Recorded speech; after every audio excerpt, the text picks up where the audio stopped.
In the golden age of television, when American families gathered around a glowing box each week for a dose of comfort and laughter, one child star shined brighter than almost any other: Johnny Whitaker. With his fiery red hair, a galaxy of freckles, and an infectious smile that could melt the coldest heart. He was the all-American boy who charmed his way into millions of homes as the lovable orphan. Jody Davis on the classic sitcom Family Affair. To the world, he was the embodiment of childhood innocence, a symbol of a simpler, happier time. But behind the camera's warm glow, a different, far more complicated story was unfolding, one of immense pressure, psychological turmoil, and a single haunting episode that he refuses to watch to this day, over half a century later. This isn't just a story about a bad day on set or a forgotten line. It's a deep dive into the dark machinery of child stardom, the exploitation hidden in plain sight, and the real-life pain that was captured on film, forever preserving a memory he has spent a lifetime trying to escape.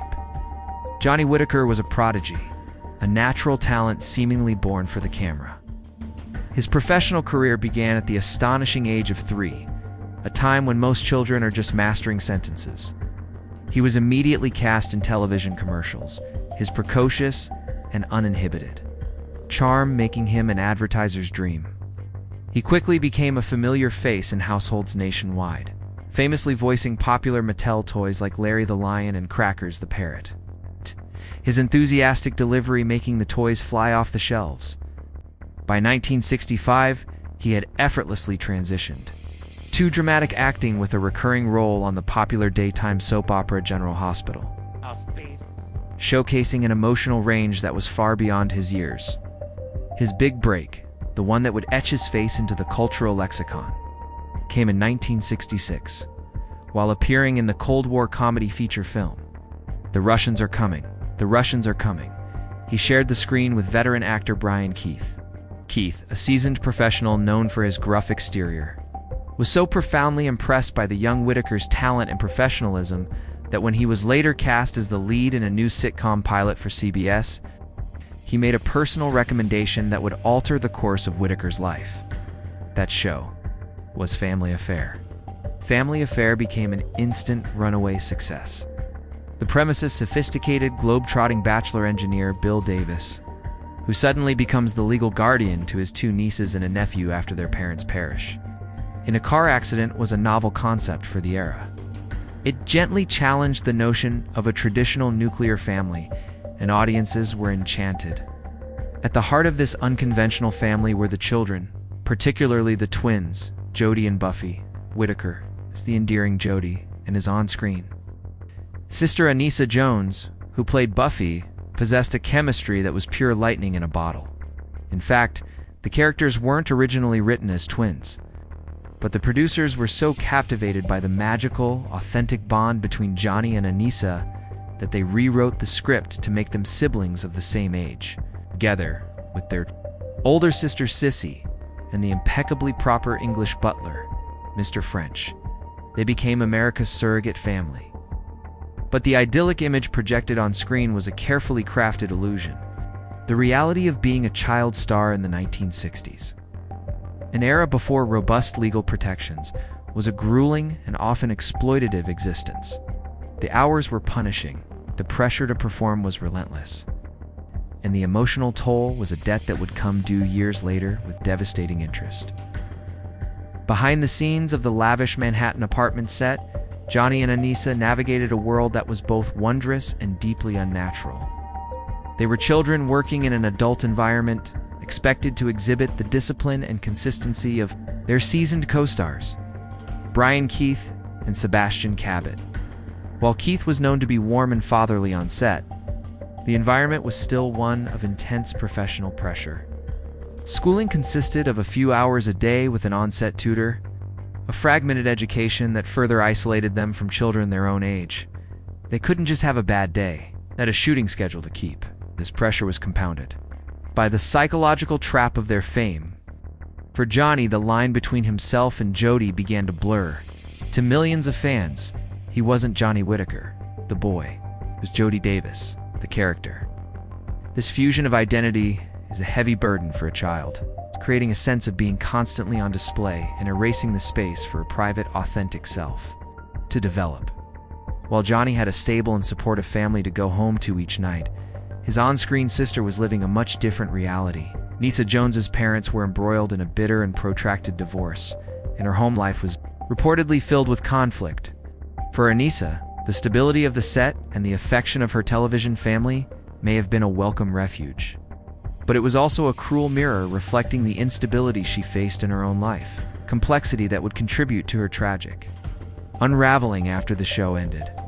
This on-screen family, a beacon of safety and love for viewers, became a pressure cooker of unspoken anxieties. Forged in this strange crucible of the Hollywood studio system, the bond between Johnny and Anissa became their lifeline. They were more than friends. They were co-conspirators in a bizarre world that no one else could understand. They were each other's only peer, the only other person who knew what it felt like to have your childhood scripted and broadcast to millions.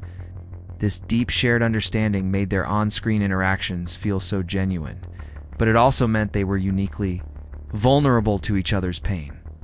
That vulnerability would be put to the test in 1966. During the filming of a first-season episode titled Mrs. Beasley, Where Are You?, the storyline was simple on the surface. Buffy's beloved doll, a square-spectacled grandmotherly figure named Mrs. Beasley, goes missing. For a child, a lost toy is a tragedy. But the script imbued the doll with a far deeper symbolism. Mrs. Beasley was the last tangible link Buffy had to her deceased mother. Her frantic search for the doll was a search for comfort, for security, for the parental love that had been stolen from her. It was a plot designed to tug at the heartstrings, and to do so, the director needed a raw, unfiltered performance from its child stars. The filming of that episode became a moment that crossed a critical line. The director, determined to capture authentic emotion, pushed 6-year-old Anissa and Johnny to tap into a well of real-life sadness. The atmosphere on set grew tense as they were asked to perform take after take, digging deeper into feelings of fear and loss. Johnny later revealed that the tears he shed on screen during the episode's climax were not an act of a talented child actor. They were the genuine, heartbroken sobs of a little boy. He was crying not just for Jody's fear, but for his own overwhelming anxiety and for the palpable distress he felt from his friend Anissa. It became what he would later call a capsule of pain, a moment where the emotional labor demanded by his job became indistinguishable from real trauma. For him, the episode is now a permanent, high-definition recording of a moment he felt emotionally violated, his private feelings exploited for public consumption. It was a stark lesson in the dark side of his profession, and it became a memory so painful that he has never been able to bring himself to watch it again. The bittersweet memories of Family Affair were irrevocably shattered by the tragic death of Anissa Jones in 1976. After the show's cancellation in 1971, Anissa struggled desperately to escape the shadow of Buffy. She took on edgier roles. But the public refused to see her as anything other than the pigtailed, innocent girl with the Mrs. Beasley doll. She grew increasingly rebellious, falling in with a dangerous crowd and experimenting heavily with Dr. *GS.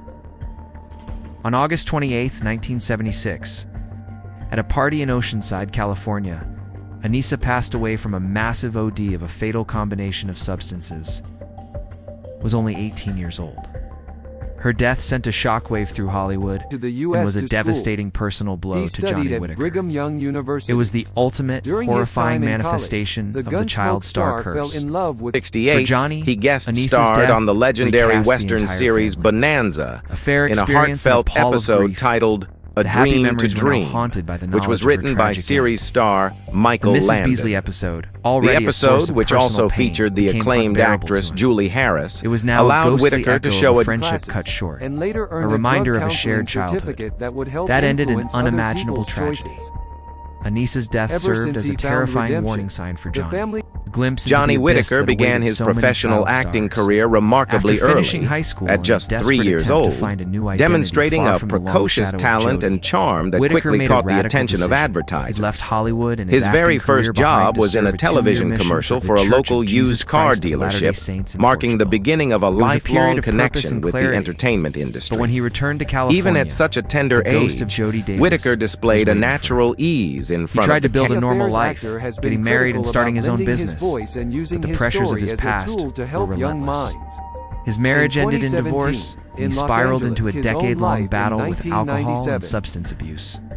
He lost his savings, his home, and nearly his life. The once beloved child star had hit rock bottom. A slapstick comedy about a family inheriting a dilapidated hotel, by his family, The Biscuit that he was Eater, finally forced to confront his 1972, demons. a touching story He about a entered a boy and his 12-step dog, program and began the and long, Napoleon and arduous journey Samantha, to sobriety. 19, did his continued His recovery gave him a compassion new for mission other former to child use his painful stars and experiences his to help understanding others. of the unique He became a challenges certified drug they counselor often faced. and even worked for a time In as a manager for other 1999, actors, Whitaker was including a honored tragic with the attempt young to help artist fellow form. fallen Whitaker child has star Dana steadfastly Plato of different refused strokes to shortly rewatch before that her own specific untimely installment, and Today, his reasons go far deeper than Whitaker simple discomfort is a or survivor. artistic critique. He has found peace That and episode, purpose, often not by remembered by erasing his longtime past, fans but for by its understanding unusually it heavy and using subject it as a matter tool and for poignant advocacy. tone, marked a He is a turning staunch Producer supporter of of better various protections for productions, child including actors and a documentaries. compassionate voice for those The struggling Advocate is also a counselor with addiction. who tries to chart new And when courses fans for ask him if he people, ever watches reruns of redirecting their Family thoughts. Affair,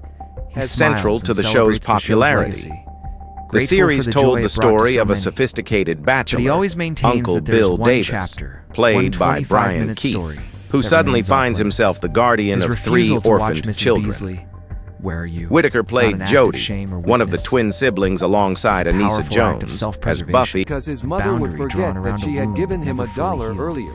It is a testament to the profound This trick complexities never of a got in life the way lived of in the their mother and spotlight son and a bond. poignant, In fact, enduring reminder that the why most did Johnny's heartbreaking family stories in threaten to Hollywood divorce him? are often the Family ones that were Affair never reign written was into a successful. script, The show ranked but were Nielsen quietly ratings lived in top real alcohol time, addiction long after cost the the director actor yelled his cut. childhood